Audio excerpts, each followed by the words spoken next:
The chamber was silent, yet it pulsed with the weight of unspoken truths. Heavy drapes shut out the night, but no warmth could soften the chill that clung to the air. A bride sat waiting, her heart thundering in the hollow dark, her crown new upon her brow, her future uncertain. She had crossed seas, left behind her homeland, stepped into a world of whispers and sharp smiles. Now she waited for her husband, England's king, a man whose passions had already destroyed queens, whose hand could summon both desire and death. But Henry did not come to her as a husband should. He came with eyes clouded by disdain, with words that cut deeper than any executioner's blade. He looked upon his new wife and recoiled. He would not share her bed. He would not touch her flesh. He would not claim her as his own. This was the same king who had torn his kingdom apart for love, who had spilled blood and toppled crowns to satisfy his hunger. Yet in the quiet of that chamber, he turned from his bride with revulsion, as though bound by some curse or shadow unseen. Why would the most powerful man in England refuse the simplest duty of a husband? Why would he humiliate a queen in the sight of all Europe, risk alliance and honor, only to abandon her untouched? And how could this woman, cast aside, scorned, stripped of her dignity before the world, rise from the ashes of rejection to survive, to endure, and to outlive them all? This is the story of and of Cleves, the Queen Henry VIII refused to touch. History is full of mysteries like this one. If you want to keep exploring them with us here on Echoes of Time, make sure you're subscribed. Or tell me in the comments why you'd refuse. England stood on a knife's edge. The old world of Christendom, once whole, had shattered with the king's defiance of Rome. Where there had been order, now there was suspicion. Where there had been unity, now there was the slow grind of war. Henry's break with the Pope had left England a lonely island surrounded by enemies. France to the south, Spain to the west, two Catholic giants circling like wolves, eager to devour a kingdom that dared to challenge the Church. Within the candlelit halls of power, the courtiers whispered of danger. If France and Spain struck together, England would bleed, its throne cracked, its dynasty ruined. Henry needed a shield. He needed allies, not enemies. And so Thomas Cromwell, the king's chief architect of politics and survival, devised a plan. His gaze turned eastward, toward the rising Protestant states of the German lands, independent duchies resisting both Rome and Emperor. From the Duchy of Cleves came a proposal. A marriage to Anne, sister of Duke William, a match that could bind England to the Protestant cause, a wall against Catholic vengeance.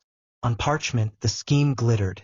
But paper alliances do not speak of hearts, nor of the secret cruelties of desire, and had grown up in seclusion, far from the decadent courts of Europe.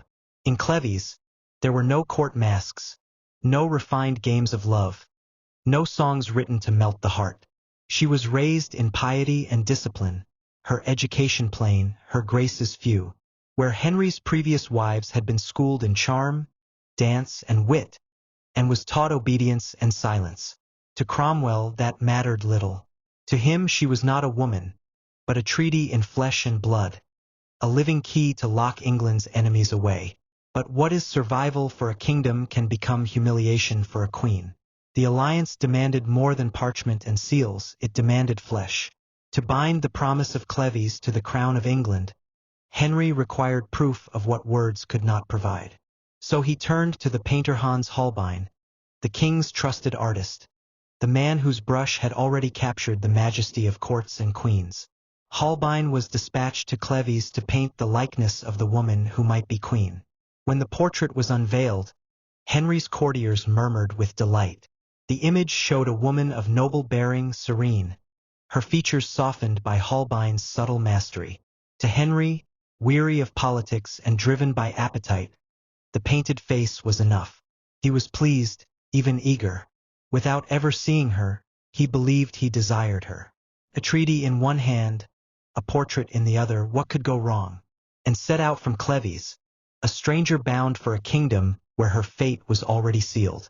She traveled across cold seas, through villages lined with curious eyes, her arrival celebrated as if she were the dawn of peace itself. Yet when she came to Rochester, on the edge of London, Henry decided he would not wait for ceremony. He would see his bride in secret, as if to savor the sweetness of surprise. But when the king entered her chamber, what he found did not stir his heart. The accounts speak of disappointment sharp as steel. Henry looked upon her and recoiled. He muttered that she was no beauty, that her breath was sour, that her manner was clumsy and foreign. The painted face he had cherished became a betrayal. Where he expected fire, he found only stone. And, innocent of these judgments, did not know the rules of courtly theater. She greeted him with the plain courtesy of her homeland, unaware that in England, a bride was expected to charm, to dazzle, to submit herself to ritual flirtations. To Henry, her silence and solemnity were proof of dullness, proof of an unforgivable failure. He turned away from her, whispering his disgust to his closest companions. To others he declared he had been deceived, tricked by the brush of Holbein, betrayed by Cromwell's counsel. The queen-to-be, once a promise of alliance, was now a burden he could not bear. Imagine being judged by your Tinder photo 500 years ago. If you'd have swiped right on and hit subscribe. If not, let me know in the comments why. January 1540. The bells of Greenwich rang out as Anne of Cleves walked toward her destiny. Draped in gowns heavy with jewels, she entered the chapel where Henry awaited. To the watching eyes of England, it was a moment of triumph. The union of kingdoms, the sealing of alliances, the crowning of a new queen. But beneath the glittering surface, the rot had already begun. Henry stood at the altar, his face carved into stone. To the world, he smiled, kissed his bride's hand, and spoke the words that made her queen. But behind the veil of ceremony, he seethed. He had convinced himself that he could not desire her. And desire, for Henry, was not a matter of will. It was the foundation of power, of identity, of his very claim to manhood. That night, when king and queen withdrew to their chamber, the silence was heavier than the crown. The courtiers waited for news, for the proof that England had a marriage bed as firm as its throne. But morning came, and Henry whispered only failure. He claimed she was so unworthy of beauty that he could not bring himself to touch her. He swore that she was untouched because he could not be moved to consummate what God and law had already bound. At court, the whispers began like embers catching on dry wood. Did the queen repulse him, or was the king no longer the man he had been? Men and women alike mocked the excuse, their laughter curling in the corridors, their scorn hidden behind bowed heads. For in truth, Henry's body was failing. His legs swollen, his appetite gluttonous, his vigor long diminished. Yet to preserve his pride, he declared the fault lay in her. And, silent and bewildered, bore the humiliation with a quiet grace. She did not argue. She did not curse.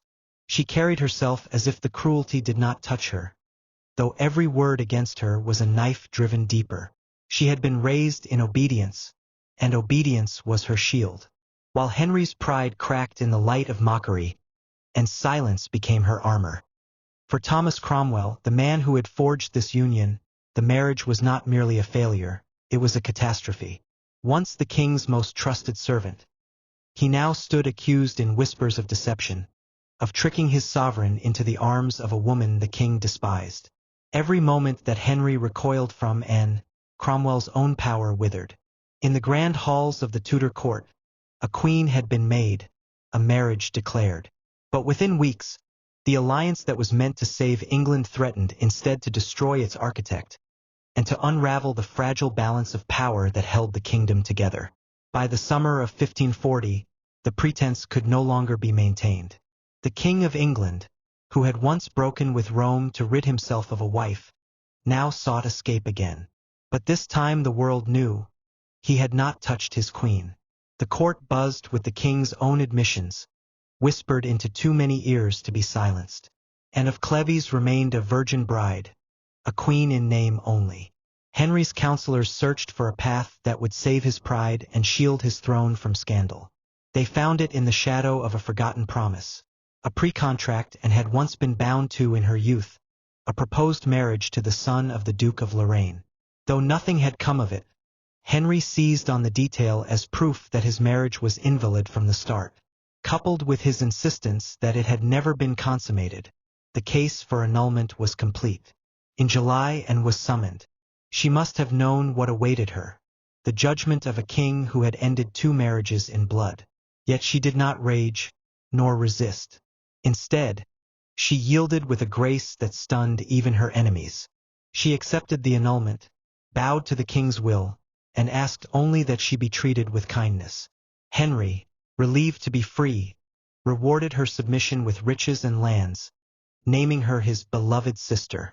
It was a curious title, at once affectionate and humiliating, stripping her of the crown, yet granting her a rare security no other wife of Henry had known, in surrender, and had carved out her survival. But for Thomas Cromwell, the man who had brokered the union, there was no mercy. Accused of treason and heresy, he was dragged to the Tower. Weeks after the annulment, his head fell to the axe. In his downfall, the court saw the cost of failure, for it was safer to be a discarded queen than a disgraced minister, and gave up a crown but kept her head, unlike Cromwell. If you respect her survival instinct, subscribe to Echoes of Time. If you think she should have fought back, say so in the comments. Stripped of her crown yet spared of her life, and of Cleves stepped into a strange freedom no Queen of England had ever known. She was no longer bound to a husband's bed, no longer tethered to the perilous whims of Henry's desire. Instead, she was settled into a life of wealth and quiet dignity, with estates vast enough to sustain her and a title that kept her near the heart of power without being crushed by it, the king's sister. In the months that followed, and moved through court with a calm assurance that astonished those who had once pitied her, she attended banquets, processions, and festivals, always treated with honor, never again forced to endure the suffocating scrutiny of a crown. When foreign ambassadors bowed before her, they did so with respect, for she was still a Duchess of Cleves and still the former wife of a king. And in England, titles mattered less than survival. More remarkable still was her bond with the king's children. She visited the young Edward, heir to the throne, and showed kindness to Mary and Elizabeth, daughters born of different, doomed mothers, where their own fates were precarious, and became a figure of warmth, a rare constant in a family torn apart by politics and blood. Perhaps the children saw in her what Henry never could, a woman untainted by ambition, who asked nothing but peace. Unlike Catherine Howard, who would lose her head, or Catherine Parr, who would live in the shadow of danger, and stood apart. She avoided the snares of ambition, the deadly theater of courtly rivalries. She had endured humiliation and rejection, yet emerged as something none of Henry's other wives could claim to be: safe, secure, and strangely content. Time would remember her not as the queen who was unloved, but as the wife who endured, the survivor who walked away with her fortune, her health, and her dignity intact. In a court where beauty faded and power devoured, and found a quieter triumph, the art of survival. By the mid-1540s, the proud figure of Henry VIII had become a shadow of its former self. The once vigorous monarch who had jousted in glittering armor, who had ridden into battle as England's lion, was now a broken body weighed down by his own excess. His frame, swollen with flesh, strained against the silks meant to disguise his decline. His legs, ulcerated and stinking, were bound with bandages that leaked and bled. Each step was an agony, each breath a reminder that even kings cannot bargain with decay. Yet still he demanded splendor. Still he ordered his courtiers to dress him in cloth of gold, to carry him in chairs like an idol of power. Still he roared with fury if any dared hint at weakness. The court complied, terrified of the man who could still send them to the axe with a flick of his wrist. But behind the painted masks of loyalty, whispers spread like rot through the walls of Whitehall. The king was dying, and he was dying badly. In this light, his rejection of and of Cleves became a mirror turned back on himself. The failure was not hers. It was his. She had been young, healthy, and obedient, the very virtues prized in a queen. It was Henry, crippled by pain and haunted by his lost virility, who could not bring himself to consummate their bond. What he had cast as her fault was, in truth, the bitter reflection of his own decline. The irony was cruel. The king who had defined himself through desire, who had rewritten the laws of God and man to satisfy his hunger, was undone by the body he could no longer command. Anne, discarded and mocked, walked in peace through the gardens of her estates, while Henry, the master of England, sat rotting upon his throne. And of Cleves would forever bear the title of the untouched queen. A name meant to wound, a memory of the night Henry refused her. Yet history holds strange ironies. For while others lost their crowns and their lives beneath the axe, and endured, one by one, Henry's wives vanished. Catherine Howard beheaded, Catherine Parr worn thin by intrigue, Jane Seymour dead in childbirth, and Boleyn's neck struck clean by steel. But Anne of Cleves lived on.